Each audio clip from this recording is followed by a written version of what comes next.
Hi friends, welcome to Relax Recipes. இன்னைக்கு நம்ம Madurai special வெள்ளை அப்பம் எப்படி பண்ணுறதுன்னு பார்க்கலாம். இதை சட்டுன்னு ஒரு 10 நிமிஷத்துலேயே ரெடி பண்ணிடலாம்.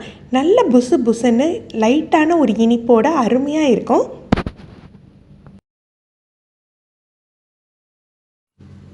ஒரு கப் மைதா மாவு எடுத்திருக்கேன். இதில் ஒரு 1/4 டீஸ்பூன் உப்பு சேர்த்துக்கலாம். ஒரு 1/4 டீஸ்பூனுக்கும் கொஞ்சம் கூட சோடா உப்பு, ஆப்ப சோடா சேர்த்துக்கோங்க. இதில் சீனி பார்த்தீங்கன்னா 1/4 கப் அளவுக்கு சீனி போதும். அதில் 2 ஏலக்காய் சேர்த்து நான் மிக்சியில் திரித்து சேர்த்துக்க போகிறேன். சட்டுன்னு கரைஞ்சிரும் இல்லையா, அதனால் திரித்து சேர்த்துக்கிறேன். இனிப்பு இந்த வெள்ளை அப்பத்துக்கு கொஞ்சம் மைல்டாக தான் இருக்கணும். உங்களுக்கு எந்த அளவுக்கு இனிப்பு தேவையோ அந்தளவு சேர்த்துக்கோங்க. இதை நல்லா மிக்ஸ் பண்ணி விட்டுட்டு பால் சேர்த்து நம்ம கலந்துக்கணும். நல்லா கட்டியான மாவாக தான் கலந்து எடுத்துக்கணும். இதில் நான் அரிசி மாவு எதுவுமே சேர்க்கலை. வெள்ளை அப்பத்துக்கு நார்மலாக அரிசி மாவு சேர்க்க மாட்டாங்க. உங்களுக்கு எக்ஸ்ட்ரா நல்ல மொறுமொறுப்பு வேணும்னா நீங்கள் 1 டேபிள் ஸ்பூன் அளவுக்கு அரிசி மாவு கூட சேர்த்துக்கலாம்.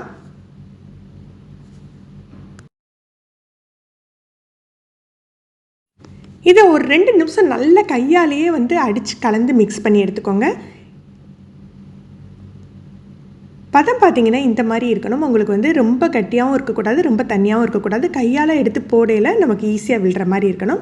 இது ஒரு 10 நிமிஷம் அப்படியே மூடி வச்சுட்டு இப்போ நம்ம சுட ஆரம்பிக்கலாம்.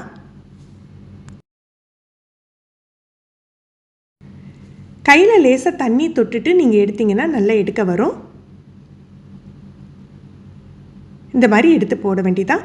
எண்ணெயை நல்லா சூடு பண்ணிவிட்டு அதுக்கப்புறம் மிதமான தீயில் வச்சுக்கோங்க. அப்போ தான் உங்களுக்கு நல்லா ஒன்று போல் பொரிஞ்சு வரும்.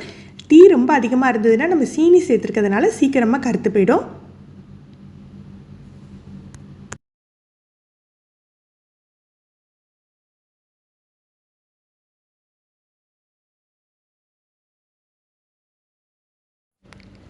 மாவு பொரிய ஆரம்பித்ததுமே அதுவே மேலெலும்பி வந்துடும்.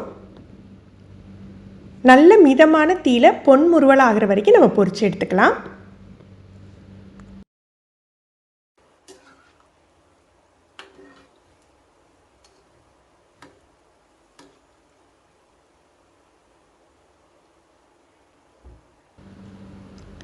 இந்த அளவுக்கு கோல்டன் கலர் வந்தால் போதும். நல்ல பொரிஞ்சிருக்கும், நல்ல வெந்தும் இருக்கும். நம்ம போட்டதோட நல்ல புசு புசுன்னு பொங்கி வந்திருக்கும். நம்ம இப்போ எடுத்து வச்சிடலாம்.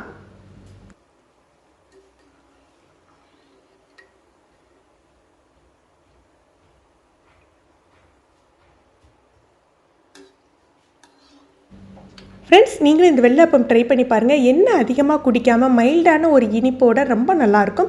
சட்டுன்னு விருந்தாளிங்க யாராவது வந்தாங்கன்னா செஞ்சு கொடுக்கறதுக்கும் வசதியாக இருக்கும். எப்படி இருந்ததுன்னு கமெண்ட் பண்ணுங்கள். இந்த வீடியோ உங்களுக்கு பிடிச்சிருந்ததுன்னா லைக் பண்ணி ஷேர் பண்ணுங்கள். நீங்கள் நம்ம சேனலுக்கு புதுசு ஃபஸ்ட் டைம் ரிலாக்ஸ் ரெசிபீஸ் பார்க்குறீங்கன்னா சப்ஸ்கிரைப் பண்ணிக்கோங்க. மறக்காமல் கீழே உள்ள பெல் பட்டனில் நீங்கள் ஆளுங்கிற ஆப்ஷன் செலக்ட் பண்ணி வச்சுக்கோங்க. நம்ம சேனலில் எந்த வீடியோ போட்டாலுமே உங்களுக்கு உடனே நோட்டிஃபிகேஷன் கிடைக்கும். தேங்க்யூ.